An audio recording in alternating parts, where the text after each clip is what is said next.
pengenalan rohani selalu akan membantu kita. Hal itu memberi kita kejelasan tentang arah kemajuan rohani.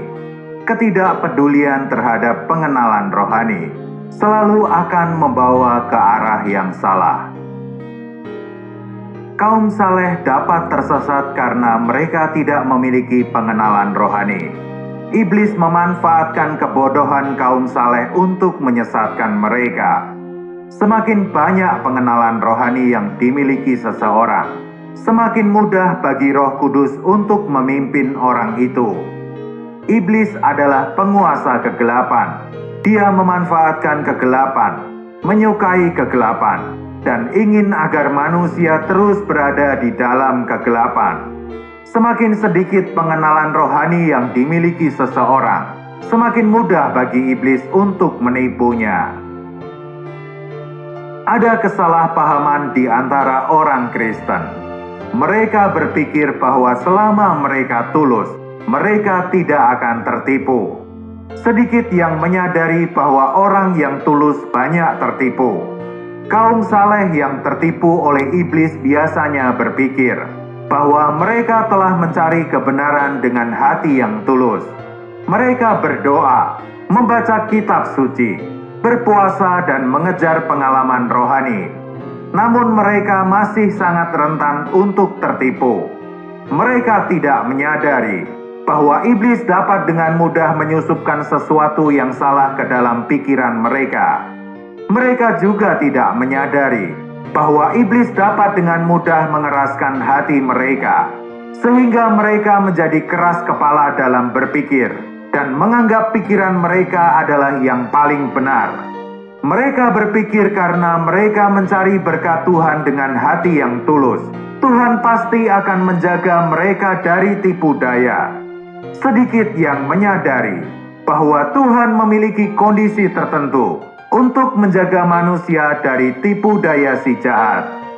Bila kaum saleh tidak bekerja sama dengan Tuhan dengan bertahan dan melawan iblis, bila dia tidak meminta terang Tuhan untuk dapat melihat situasi dan kondisi yang sesungguhnya, atau tidak mau tunduk pada firman Tuhan, maka Tuhan tidak dapat menjaganya. Tuhan tidak berjanji untuk menjaga kita tanpa syarat. Sebaliknya, kita harus bekerja sama dengan Tuhan. Hanya dengan cara ini Tuhan dapat menjaga kita. Pertama, iblis memperdaya kaum saleh dengan mengatakan, "Kamu tidak akan tertipu." Mereka yang percaya bahwa dirinya tidak akan tertipu, justru akan lebih sering tertipu, dan akibatnya lebih serius daripada yang lainnya. Karena kesombongan iblis menjadi iblis, dia bekerja dengan membuat orang menjadi sombong. Beberapa kesombongan dapat terlihat jelas, namun beberapa yang lain tersembunyi dengan baik. Mereka yang sombong dan berpikir dirinya tidak dapat tertipu, mereka harus berhati-hati. Bila tidak, pada akhirnya mereka akan tertipu. Bila kita rendah hati, tidak sombong dan tidak keras kepala, bila kita mengakui bahwa diri kita dapat dengan mudah tertipu, bila kita sepenuhnya mencari hati Tuhan, agar Tuhan menyingkapkan kondisi yang sesungguhnya dan makna sebenarnya dari setiap masalah, dan bila kita sepenuh hati menolak pekerjaan dan tipu muslihat musuh, kita akan memahami apa yang kita alami berasal dari Tuhan atau iblis. Kita perlu mengerti bahwa iblis dapat menyerupai malaikat terang, dan roh-roh jahatnya dapat menyerupai pelayan kebenaran. Pengalaman rohani yang kita peroleh mungkin sangat luar biasa dan dapat membantu kita untuk maju. Pengalaman itu memberikan semangat dan sukacita besar di dalam hati kita. Kita bahkan dapat berbicara dalam bahasa roh, menerima kesembuhan, mendengarkan suara-suara rohani, terus-menerus mengalami pengalaman surga, dan mengerti hal-hal yang paling misterius.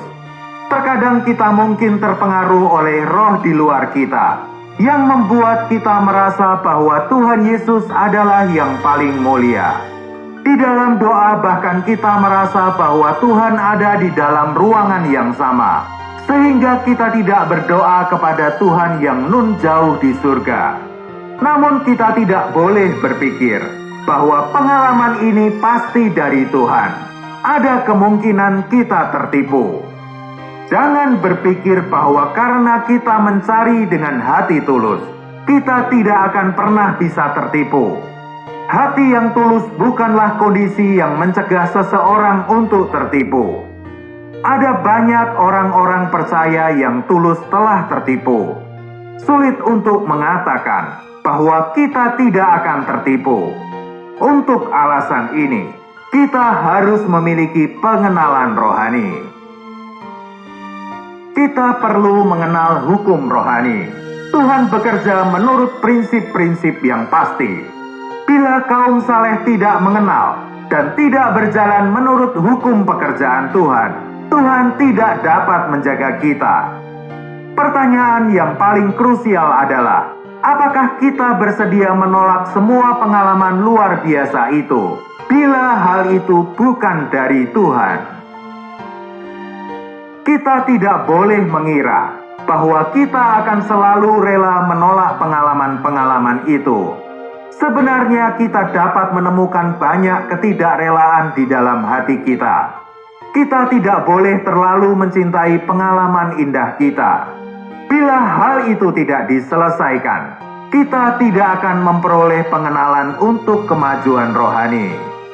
Setelah langkah pertama diselesaikan, kita dapat menuju ke langkah yang kedua, yaitu sikap kita.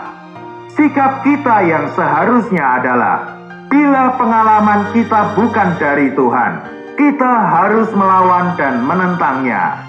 Kita menolak dan menentang segala sesuatu yang berasal dari iblis.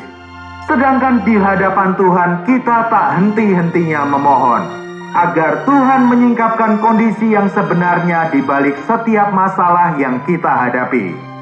Bila kita melakukan ini, Tuhan akan mengarahkan kita dan menerangi kita seturut waktunya. Mengenai pengalaman-pengalaman yang luar biasa, kita tidak boleh mudah percaya, kecuali kita telah menguji bahwa pengalaman itu dari Tuhan. Perenungan dan pengambilan kesimpulan sepenuhnya tidak dapat diandalkan dalam berurusan dengan hal-hal rohani. Bila Tuhan belum menyingkapkan kondisi sebenarnya di balik suatu perkara, dan bila kita belum benar-benar menguji apakah hal itu dari Tuhan, kita tidak boleh berasumsi bahwa perkara itu diberikan oleh Tuhan. Kecuali Tuhan memberikan kita pengertian dan pengenalan tentang hal tersebut, kita tidak punya apapun untuk dipercaya. Hati kita yang tulus tidak menjauhkan kita dari tipu daya.